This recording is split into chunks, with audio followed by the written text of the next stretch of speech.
సహాయాన్ని అనుగ్రహింపచేసి ఈ మాటలు అనేకులకు చేరువయ్యే భాగ్యాన్ని దయచేయమంటూ క్రీస్తు వారి నామములో ప్రార్థిస్తున్నాను పరమ తండ్రి, ఆమేన్. మహాదేవుడు మన రక్షకుడైన యేసుక్రీస్తు వారి పేరట కూడి ఉన్న మీ అందరికి కూడా నా హృదయపూర్వకమైన వందనాలు తెలియజేసుకుంటున్నాను. అందరికి వందనాలు. దేవుని యొక్క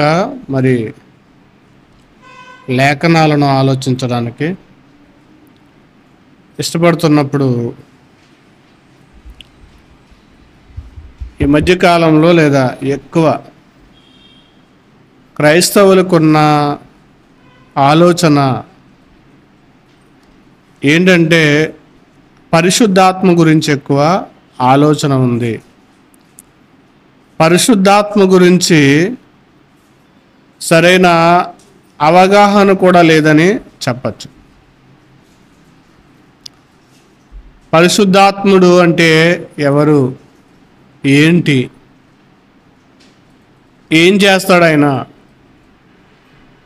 అన్న దానికంటే పరిశుద్ధాత్మ గురించి క్రైస్తవ సమాజంలో వినిపిస్తున్నది కనిపిస్తున్నది ఏంటంటే కనుక భాషలు మాత్రమే. మరి పరిశుద్ధాత్ముడు వల్ల మనకి ఏం చేయాలి, పరిశుద్ధాత్ముడు వల్ల మనకు జరిగేది ఏంటి, పరిశుద్ధాత్ముని యొక్క అవసరత ఏంటి, పరిశుద్ధాత్ముని యొక్క అవసరత ఏంటి, పరిశుద్ధాత్ముడు లేకపోతే ఏంటి, ఇవన్నీ కూడా క్రైస్తవులు ఎవరు కూడా ఆలోచించట్లేదు. ఇంకా చాలామంది ఆలోచించేది ఏంటంటే పరిశుద్ధాత్మను వీళ్ళ నమ్మరు అంటారు. పరిశుద్ధాత్మని ఎవరైతే ఒప్పుకోరో వాళ్ళని దేవుడు ఒప్పుకోడు అని రాశాడు. పరిశుద్ధాత్మను ఒప్పుకోకపోతే కనుక ఈ యుగంలో కానీ మరొక యుగంలో కానీ ఆ వ్యక్తికి క్షమాపణ లేదు అని కూడా అన్నాడు దేవుడు. అసలు పరిశుద్ధాత్మని ఎందుకు నమ్మాలి, పరిశుద్ధాత్ముడు ఎలా ఉన్నాడో తెలిస్తే కనుక ఆ పరిశుద్ధాత్మని ఎలా నమ్మాలో అనేది కూడా అర్థమవుతుంది. ఈ యొక్క అంశం అనేది లేదా ఈ యొక్క టాపిక్ అనేది కొన్ని రోజులు చెప్దామని అనుకుంటున్నాను నేను. ఎందుకంటే ఇప్పటివరకు పరిశుద్ధాత్మను గురించి విడివిడిగా కొంచెంగానే వినడం లేదా చెప్పడం అనేది చూసాం. పరిశుద్ధాత్ముడు అనేది ప్రారంభం నుంచి ఎలా ఉన్నాడు, ఏంటి, ఆయన ఉనికి ఏంటి, ఆయన ఎవరు, ఏం చేస్తాడు, ఆయన అప్పుడు ఏం చేశాడు, ఇప్పుడు ఆయన పనేంటి అనే కొన్ని విషయాలు చెప్పడానికి చాలా టైం పట్టేలాగా కనిపిస్తుందన్నమాట. చాలా టైం పట్టేలా ఉంది. కాబట్టి పరిశుద్ధాత్మ గురించి అనేది ఖచ్చితంగా తెలుసుకోవాలి. పరిశుద్ధాత్ముడి గురించి తెలుసుకోకపోతే కనుక మనిషి యొక్క జీవితం అనేది వేస్ట్ అయిపోతుంది. తెలుసుకోకపోతే వ్యర్థమైపోతుంది. ఇక పరిశుద్ధాత్ముడు ఖచ్చితంగా ఇది రాసుకోవచ్చు అన్నమాట. పరిశుద్ధాత్మ దేవుడు ప్రతి ఒక్కరిలో ఉండాలి. పరిశుద్ధాత్ముడు లేకపోతే కనుక మనిషి పాపాన్ని జయించలేడు.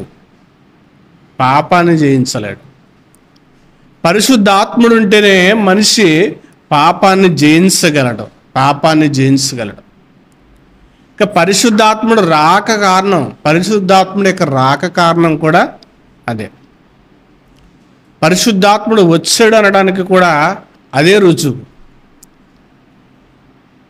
అసలు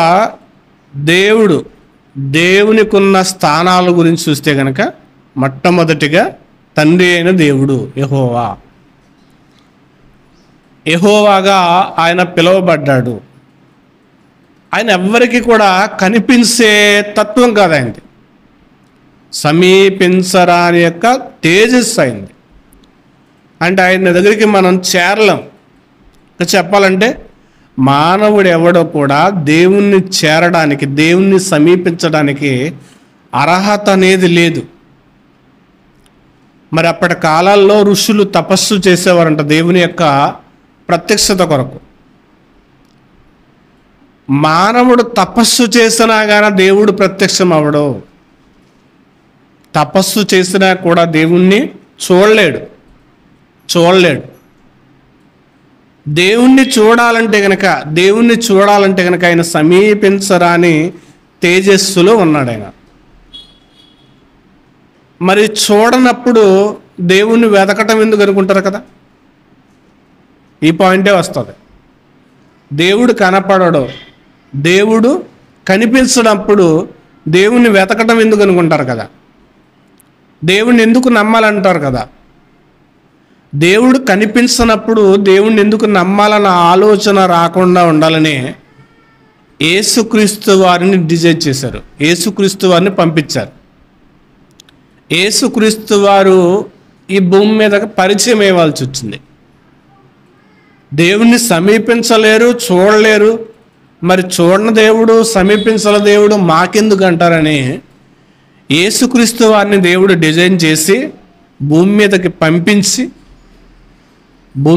పంపించి మానవ రీతిగా మానవ శరీరాన్ని ఆయనకి అమర్చాడు. అంటే సమీపించలేని యొక్క దేవుడు,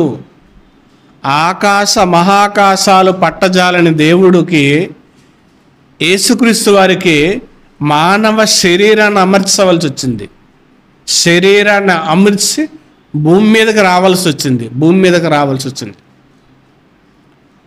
ఇంకా పరిశుద్ధాత్ముడు ఒకటి సమీపించలేని ఆయన, రెండోది శరీరం కలిగిన ఆయన, మూడోది పరిశుద్ధాత్ముడు. ఆయన చూడలేం. ఈయన చూడగలం, కానీ ఈయన ఎక్కువ దినాలు లేడు. ఎవరో యేసుక్రీస్తు ప్రభులు వారు. ఆయన చూడలేము, సమీపించలేని రీతిలో ఉన్నాడు ఆయన. అక్కడున్నాడు. అంటే చనిపోతే పరిశుద్ధంగా జీవిస్తే చూడగలం. సమీపించలేనిగా ఉన్న ఆయన శరీరధారిగా భూమి మీదకి వచ్చి మానవ రీతిగా 33.5 సంవత్సరాలే ఉన్నాడు. 33.5 సంవత్సరాలే ఉన్నాడే అని బాధ అందరికీ ఉంది. అరే, నేను పుట్టిన దినాల్లో యేసుక్రీస్తు వారు ఉంటే బాగుండని అనిపించిన వాళ్ళు చాలామంది ఉంటారు. నాకు కూడా అనిపించింది, యేసుక్రీస్తు వారు ఉన్న దినాల్లో ఉంటే బాగుండు కదా అనిపించింది. యేసుక్రీస్తు వారు నడిచిన ఆ చోటు ఉన్నప్పుడు నేను కూడా ఉంటే బాగుండు అనిపించేది. కానీ ఆయనకున్న లిమిటేషన్ 33.5 సంవత్సరాలు మాత్రమే. కానీ పరిశుద్ధాత్మ దేవుడు ఉన్నాడు కదా, పరిశుద్ధాత్మ దేవుడు ఈయన మనకి సమీపముగా ఉండడానికి మనతో ఉండడానికి, అంటే సమీపించలేని దేవుడు కొద్ది దినాల మన మధ్యన ఉండి మరలా వెళ్ళిపోతే ఎలాగాని నిత్యము మనతో ఉండడానికి, అంటే మనిషి తన స్వయసిద్ధంగా తన సొంతముగా పరలోకం చేరడం అనేది మనిషికి సాధ్యపడదు. తన సొంతముగా మనిషి పరిశుద్ధుడు అవ్వలేడు. మానవుడు జన్మత, అంటే మనిషి జన్మలో పాపం అనేది ఉంది కాబట్టి, అంటే మనిషి పాప స్వభావం కలిగిన వాడు. మనిషి యొక్క స్వభావం ఎలాంటిదంటే పాప స్వభావం. ఎప్పుడో ఏదో ఒక సమయంలో, ఎనీ టైం కూడా, ఏదో ఒక టైంలో కాదు, ఎనీ టైం మనిషి పాపములోనే ఆలోచించగలడు, పాపముతోనే ఉండగలడు. ఎనీ టైం, ప్రతి సమయంలో కూడా. ఎప్పుడు పాపములో ఉంచడానికి, పాపములో ఉండకుండా, అంటే పాపానికి సమీపించకుండా ఉండడానికి పాపముతో చెలిమి కట్ చేయడానికి, పాపముతో చెలిమి అనేది కట్ చేయడానికి పరిశుద్ధాత్ముడు ఎప్పుడు మనతో ఉండడానికి భూమి మీదకి వచ్చాడు, ఎప్పుడు ఉండడానికి. అందుకు పరిశుద్ధాత్ముడి యొక్క అవసరత. ఎందుకంటే మానవుడు పాపాన్ని జయించలేడు కాబట్టి, మనిషి పాప స్వభావాన్ని విడిచిపెట్టలేడు కాబట్టి పరిశుద్ధాత్ముడు రావలసి వచ్చింది. పరిశుద్ధాత్ముడిని వదిలితే పరిశుద్ధాత్ముడు ఎలా వెళ్ళిపోతాడు, ఎందుకు వెళ్ళిపోతాడో, మనల్ని విడిచి దూరంగా ఎందుకు వెళ్తాడో అన్న సంగతులు కూడా బైబిల్లో ఉన్నవి. ఇప్పుడు 3 విషయాలు కూడా జాగ్రత్తగా మీ మైండ్లో ఉండాలన్నమాట.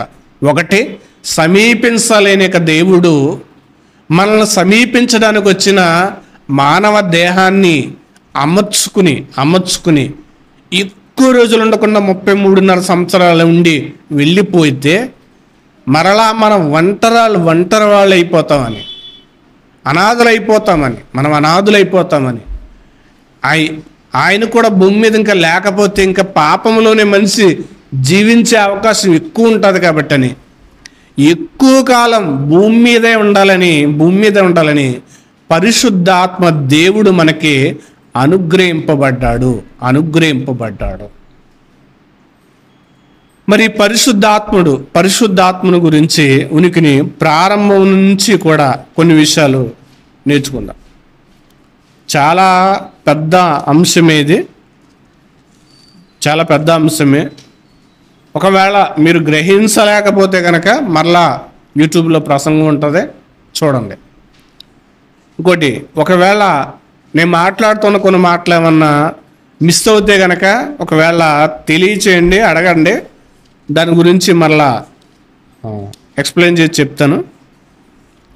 ఇప్పుడు పరిశుద్ధాత్ముడు ప్రారంభం నుంచి ఎలా ఉన్నాడు అనే దాని గురించి చూస్తే కనుక మొదటిగా ఆదికాండము ప్రారంభ అధ్యాయము, ఆదికాండము మొదటి అధ్యాయము 2వ వచనముని చదువుదాం.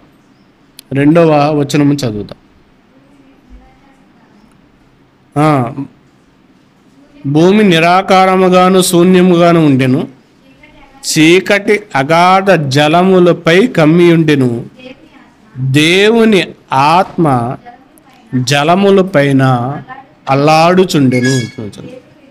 చాలు. దేవుని ఆత్మ జలములపై అల్లాడుచుండెను. అల్లాడటం అంటే కనుక బాధపడటం. అల్లాడిపోయాడండి పిల్లోడు అని అంటారు. అంటే జలముల మీద ఆయన సంచరిస్తూ ఎందుకు అల్లాడుతున్నాడు? అప్పటికి మనిషి ఉనికి అనేది కూడా లేదు. ఆలోచన ఉంది, మానవుని చేయాలన్న ఆలోచన దేవుని దగ్గర ఉంది. మానవుడు భూమి మీదకి రాలేదు. దేవుని ఆత్మ ఎక్కడ ఉందంటే జలములపై అల్లాడుతుందంట. అల్లాడడం అంటే కనుక ఆయన బాధపడిపోతున్నాడంటే కదా, బాధపడట్లే. అల్లాడడం అంటే కొన్ని పదాలు ఉంటాయి, తెలుగు పదాలు. ఆ పదానికి మీనింగ్ అనేది 2 పర్యాయాల పదాలకే వర్తిస్తాయి. అల్లాడడం అంటే తిరగటము అని కూడా వస్తుంది. జలముల పైన సంచరించడం కూడా అవుతుంది. తెలుగు పదాలు ఒకే పదం 2 అర్థాలకు సమకూడే విధంగా ఉంటుంది మనకు తెలుగు భాష అనేది. ఇంకా చూడాలంటే కనుక నిర్గమకాండంలో దీని గురించే ఒక విషయాన్ని చెప్తాడు. నిర్గమకాండము 29వ అధ్యాయం.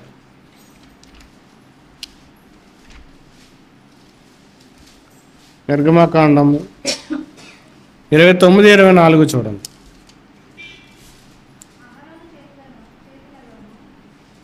అహరోను చేతులలోను అతని కుమారుని చేతిలోను వాటి నుంచి అల్లాడింపు నైవేద్యమును యెహోవా సన్నిధిని వాటిని అల్లాడింపవలను అంటున్నాడు.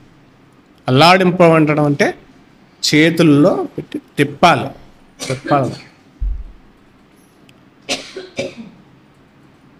అలా నైవేద్యాన్ని ఎలాగా తిప్పాలన్నమాట మందిరములో. యేసుక్రీస్తు వారిని అరగకముందు, యేసుక్రీస్తు వారిని తెలియకముందు దీపారాధన చేసి ఏం చేసేవాళ్ళం అంటే కనుక ఆ పటాస్ మధ్య అలా తిప్పేవాళ్ళు. దాన్ని ఏం చేస్తారంటే కనుక ఇలాగా ఆరతి పట్టడం అంటారు కదా, అల్లాడించడం అంటే దాన్ని అలాగా తిప్పాలి. అంటే తిరుగుతూ ఉండేదాన్ని ఏమంటారంటే అల్లాడడం అంటారు. అల్లాడిపోయాడంటే కంగారు పడిపోయాడని తెలుగు మీనింగ్ కూడా వస్తుంది.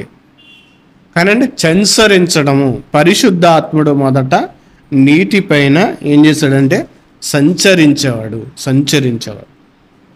ఇంకా దేవుని ఆత్మ చేసే పని ఏంటంటే కనుక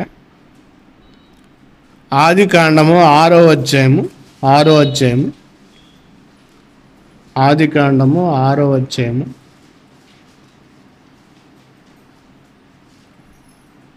3వ వచనం. అప్పుడు యెహోవా నా ఆత్మ నరులతో ఎల్లప్పుడూ వాదించదు. దేవుని ఆత్మకున్న లక్షణము ఏంటంటే కనుక వాదించేది కాదు, అంటే గొడవ పడదు, గొడవకు దిగదు, వాదించదు. అందుకే క్రొత్త నిబంధనలు ఏమంటాడంటే దేవుని ఆత్మ అల్లరికి కర్త కాదు అన్నాడు. అల్లరికి కర్త కాదు, దేవుని ఆత్మ అల్లరికి కర్త కాదు. ఇక్కడ దేవుని ఆత్మ వాదించదు, గొడవ పడదు, అల్లరి చేయదు, మనుషులతో వాదానికి దిగదు.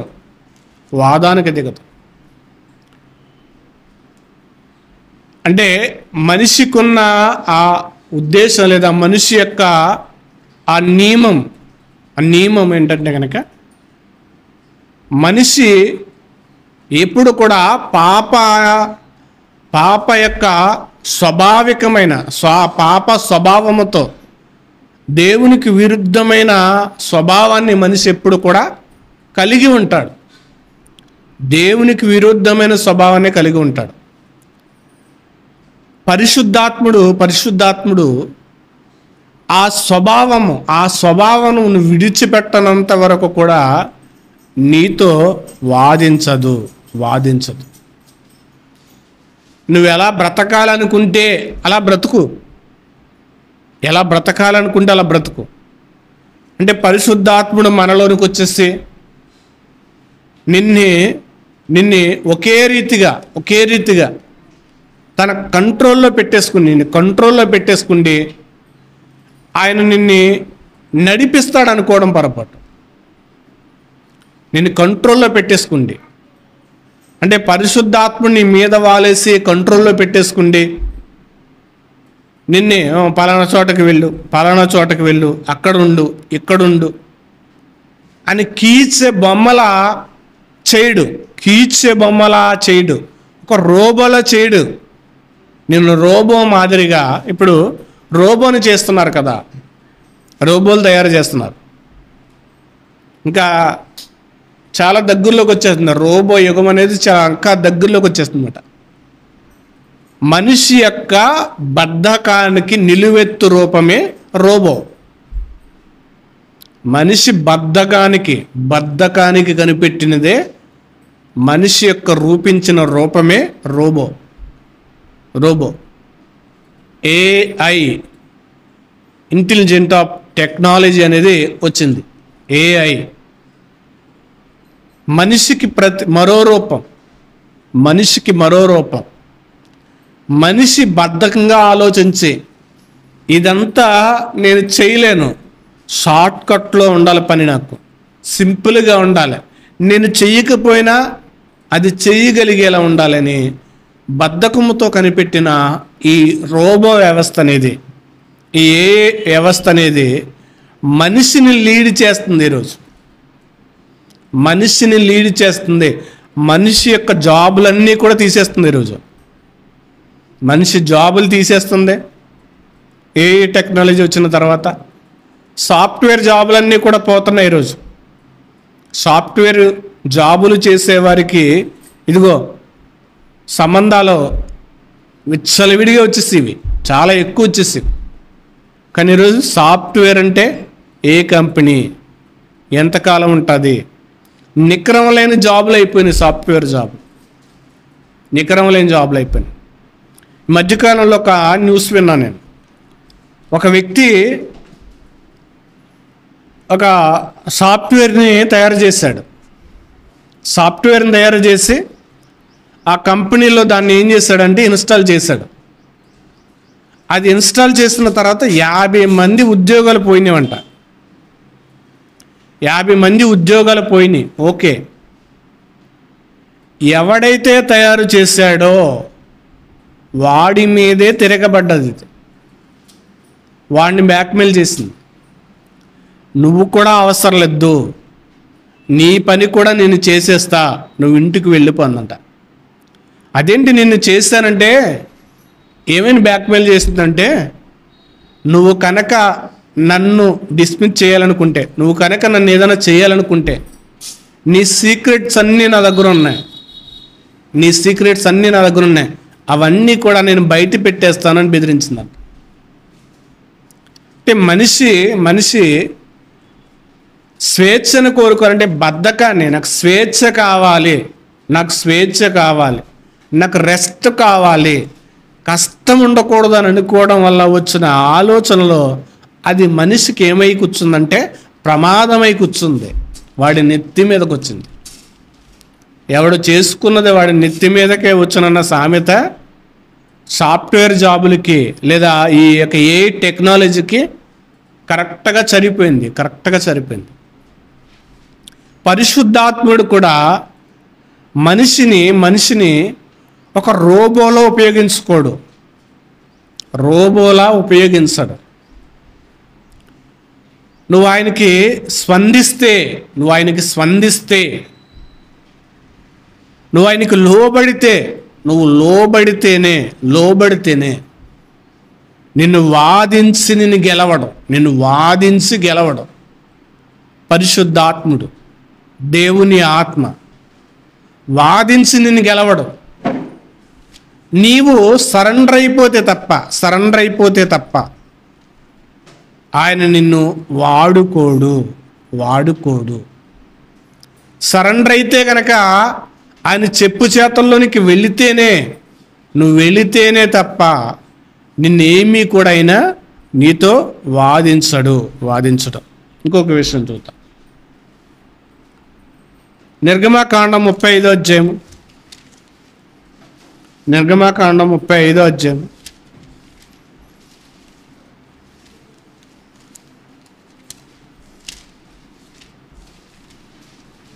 33వ వచనం. 33వ వచనం.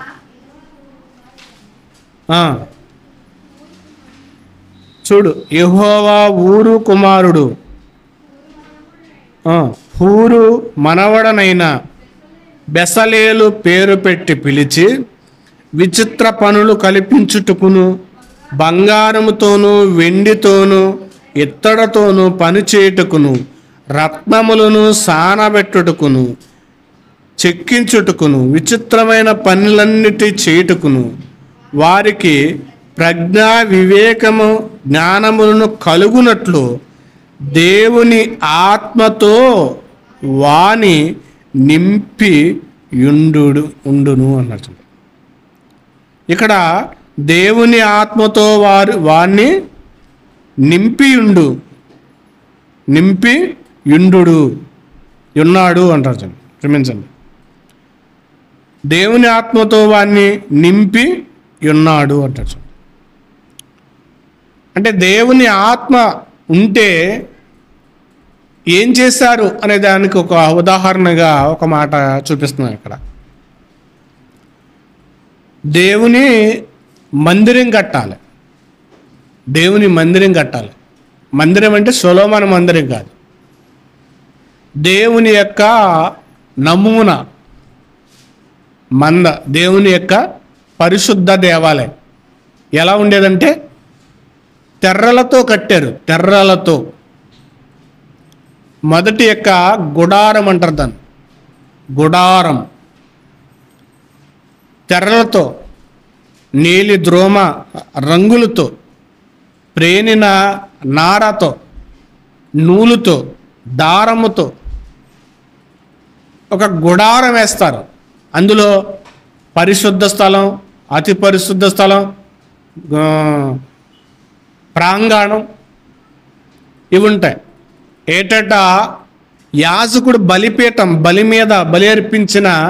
బలిపీఠం మీద అర్పించిన పొట్టేలు రక్తాన్ని తీసుకుని వెళ్ళడానికి, దేవుని యొక్క గుడారంలోనికి వెళ్ళడానికి, ఆ మందిరపు పని విషయంలో మోషే కట్టాల్సిన గుడారం విషయంలో ఆ పనికి కావలసిన సామగ్రిని చేయడానికి కూడా దేవుని ఆత్మ సహాయము లేనిదే ఎవరికి కూడా అప్పగించేవాళ్ళు కాదు. దేవుని ఆత్మ ఉండాలి. ఒక మాట నేను విన్నా. ఒక దైవజనుడు గొప్ప పేరుగాంచిన ఒక దైవజనుడు ఉన్నాడు. ఆయన సంఘాలు స్థాపించిన తర్వాత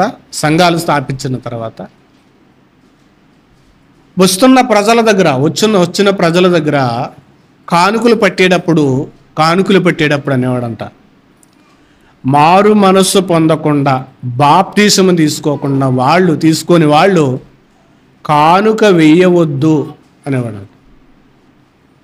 మారు మనస్సు పొందకుండా బాప్తీసము తీసుకోకుండా ఉన్నవాళ్ళు మీరు దేవుని సన్నిధానంలో కానుక వేయవద్దు. అప్పటి వరకు కూడా మీరు ఎవరంటే గనక దేవుని ప్రజలు కాదు. అంటే పరిచర్యలోనికి మనము వస్తున్నాము అంటే గనక, సంఘంలోనికి వస్తున్నామంటే దేవుని పిల్లలై ఉండాలి.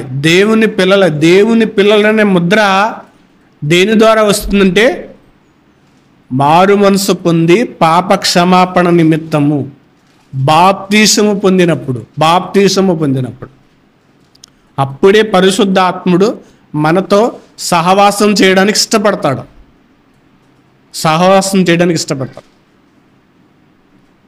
నీతోనే ఉండడానికి వస్తా అని వాంగ్మూలం ఇస్తున్నాడు పరిశుద్ధాత్ముడు.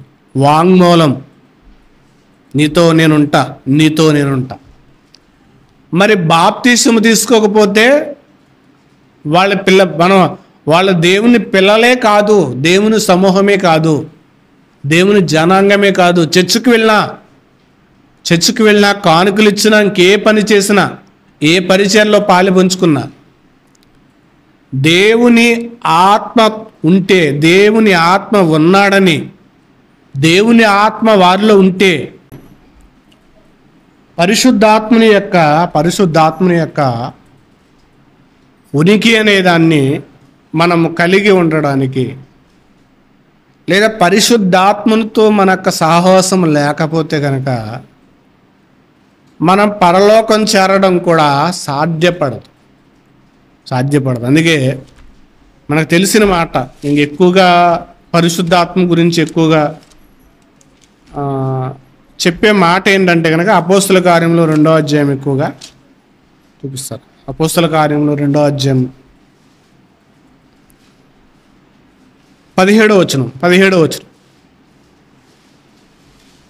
అపోస్తల కార్యంలో 2వ అధ్యాయం 17వ వచనంలో అంత్యదినముల యందు నేను మనుషులందరి మీద నా ఆత్మను కుమ్మరించెదను. మీ కుమారులు మీ కుమార్తెలు ప్రవశించెదరు, మీ యవ్వనులకు దర్శనములు కలుగును, మీ వృద్ధులు కలల కందురు. ఇది ఏవేలు గారు ప్రవచించిన ప్రవచనం. ఏవేలు గ్రంథము 2వ అధ్యాయము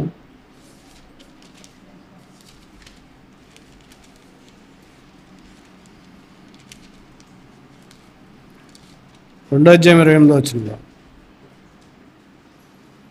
ఏవేలు గ్రంథం 2వ అధ్యాయం 28వ వచనంలో,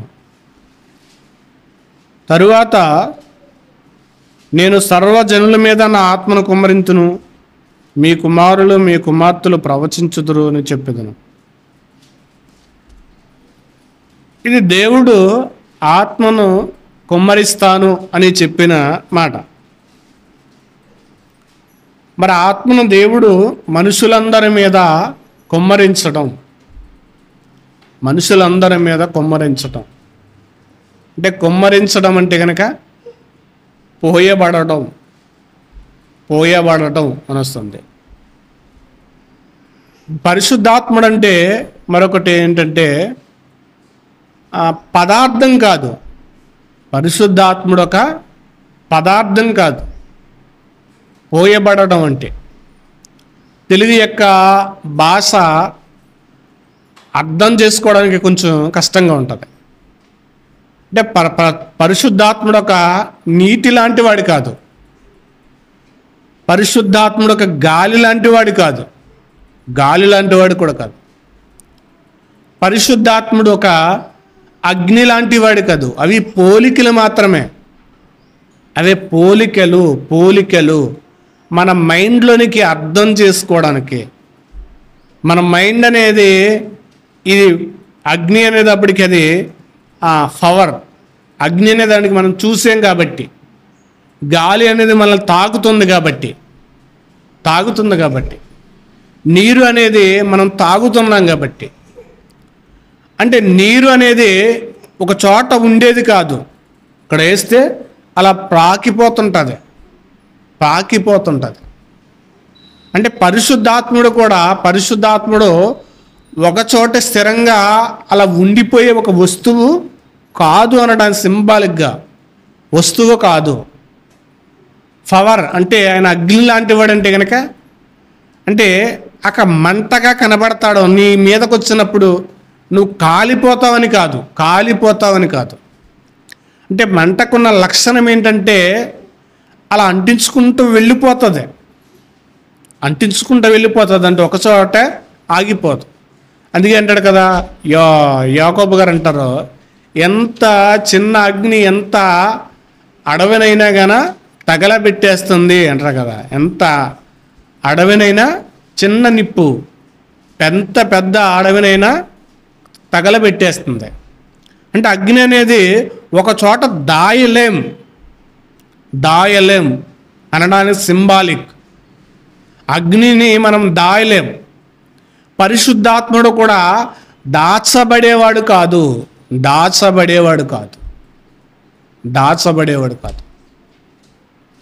పరిశుద్ధాత్మను గురించిన ఉనికి అనేది ఈరోజు క్రైస్తవ సమాజానికి సరిగ్గా అర్థం కాలేదు, సరిగ్గా తెలియలేదు.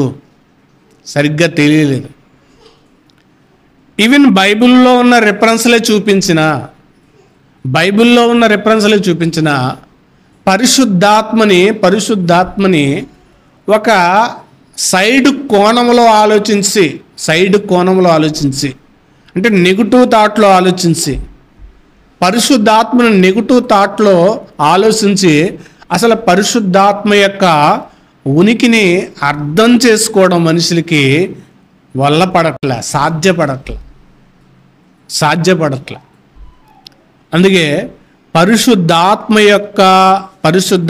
యొక్క ఆ లక్షణాలను, పరిశుద్ధాత్మని యొక్క ఆ స్వభావాన్ని మనం జాగ్రత్తగా పట్టుకోగలిగితే గనక, పరిశుద్ధాత్ముడు మన దగ్గరికి వస్తే కనుక, పరిశుద్ధాత్మతో మనం ఉంటే కనుక ఏం చేస్తాము, ఏం చేయగలము, ప్రతీది కూడా ఆయన తెలియజేస్తాడు.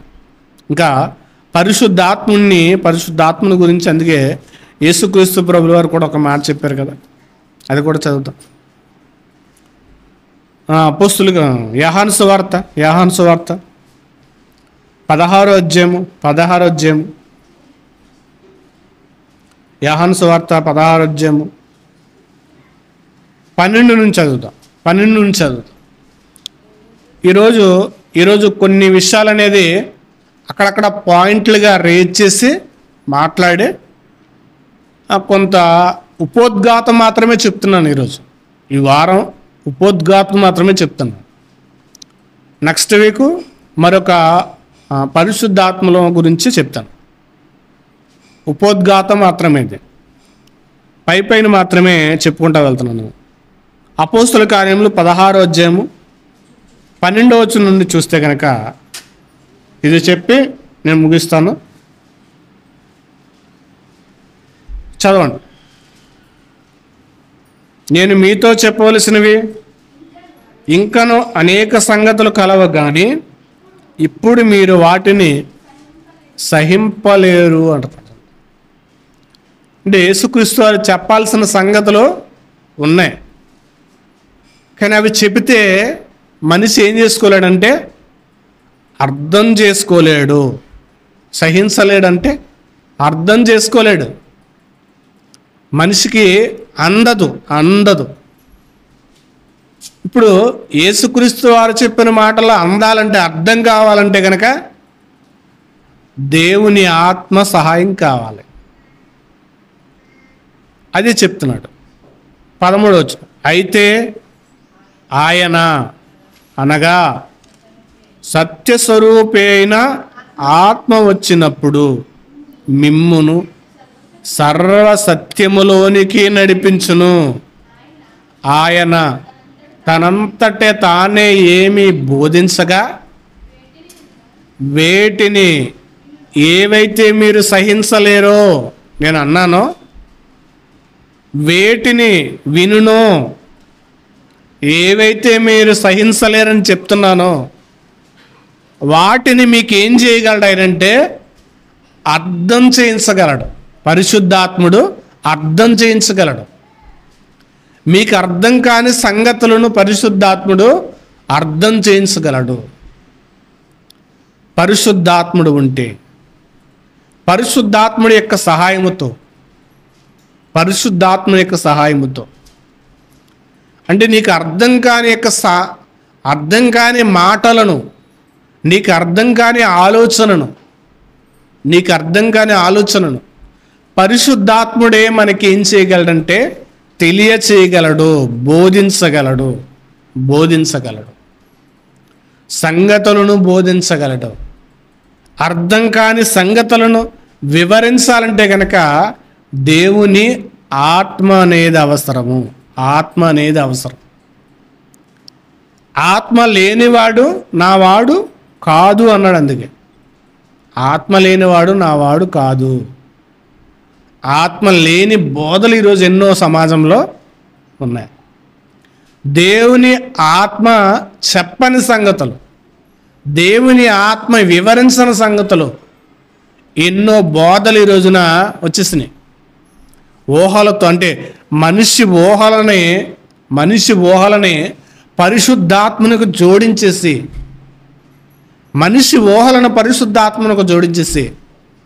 బోధలు వచ్చేసినాయి. మనిషి ఊహ ఎలా ఉంటుందంటే మనుషులకి చెప్పేటప్పుడు చాలా అందంగా ఉంటుంది. దానికి అందరూ కూడా లోబడతారు, దానికి అందరూ కూడా శిరస వహిస్తారు. కానీ దేవుని ఆత్మ చెప్పే సంగతులు ఎలా ఉంటాయంటే చాలా కఠినంగా ఉంటాయి, చాలా బాధగా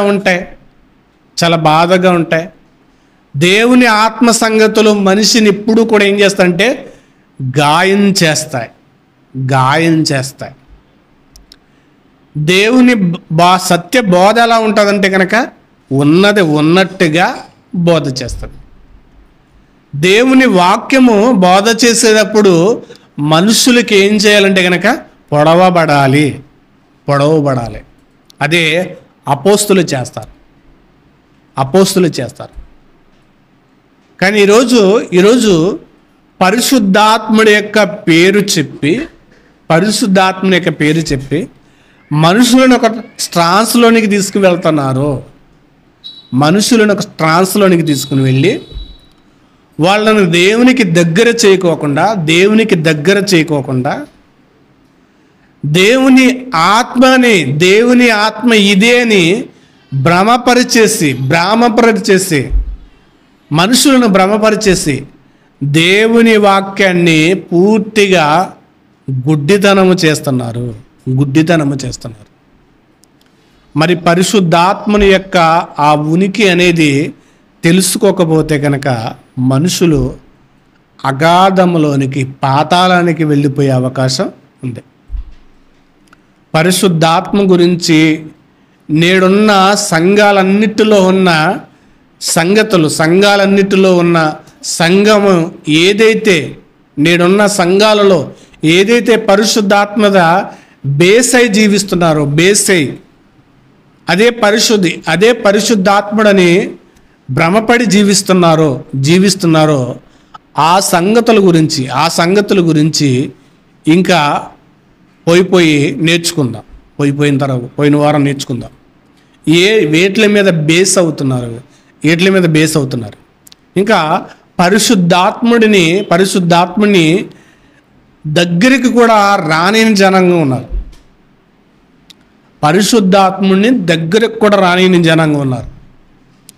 ఒకటి పరిశుద్ధాత్ముడు తెలియని వాళ్ళు కూడా ఉన్నారు.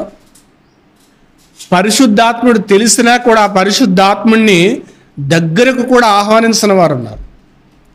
ఆయన వాదించడు.